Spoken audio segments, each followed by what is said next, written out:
Pabarazia gjinore është rrethnesh në të gjitha sferat e jetës sonë. Kjo ka një ndikim negativ dhe ngadalëson progresin në shoqëritë tona, duke ndikuar në jetën si të grave ashtu edhe të burrave. Le të marrim si shembull pandeminë COVID-19. Pandemia kishte një ndikim tek të gjithë ne, por jo në mënyrë të barabartë. Të dhënat tregojnë se më shumë gra kanë humbur punën për shkak të kujdesit për familjen, fëmijët dhe të moshuarit. Gjithashtu, më tepër gra humbën punën e tyre për shkak të shkurtimeve masive të punësimit në industrinë prodhuese, të tilla si industria e lëkurës, këpucëve dhe tekstile, ku gratë përbëjnë pjesën ndërmuese të punonjësve. Disa gra humbën punën vetëm sepse nuk ishin në gjendje të mrinë në vendin e tyre të punës për shkak të karantinës ose orareve të kufizuara të transportit publik. Gratë janë gjithashtu më të ekspozuara ndaj rrezikut të COVID-19, duke përbërë pjesën më të madhe të punonjësve në shëndetësi.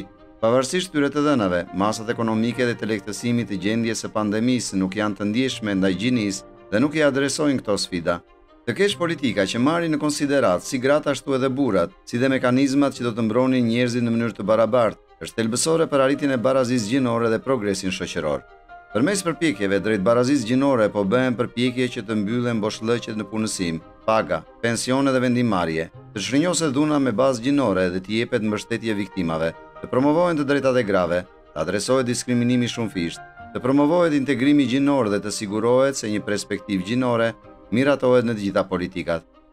Çdo person mund të bëjë një ndryshim. Hapat e thjeshtë si ndarja e përbashkët e punëve të shtëpisë dhe kujdesi për fëmijët në mënyrë të barabartë dhe mbështetja e nënave dhe prindërve, po e bën një ndryshim domethënës në jetën e njerëzve. Ju gjithashtu mund të ndihmoni duke i mbështetur gratë që të përparojnë në politikë, duke miratuar dhe votuar për gratë kandidate. Në vendin e punës, avokoni për larminë e punësimit dhe për pak të barabartë për punën e barabartë. Luftoni kundër diskriminimit, ngacmimit seksual dhe dhunës në familje përmes raportimit të tyre. Ka kaq shumë gjëra që ne mund të bëjmë në luftën kundër pabarazisë gjinore. Bëhuni një aleat. Barazia gjinore është shumë më tepër se sa arritja e raportit 50-50.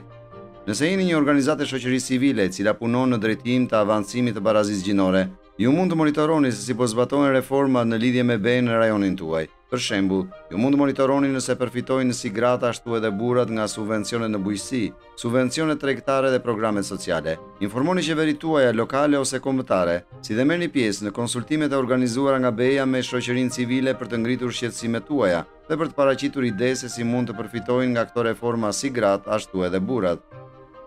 Bashkohuni me Equa Pron Ton në përpjekje për të shtyrë përpara barazinë gjinore në procesin antarësimit në BE. Mbështetni veprimet tona të avokimit. Na kontaktoni në info@reaktor.org.mk. Equa Pro, koalicioni për barazi gjinore në procesin e integrimit në BE.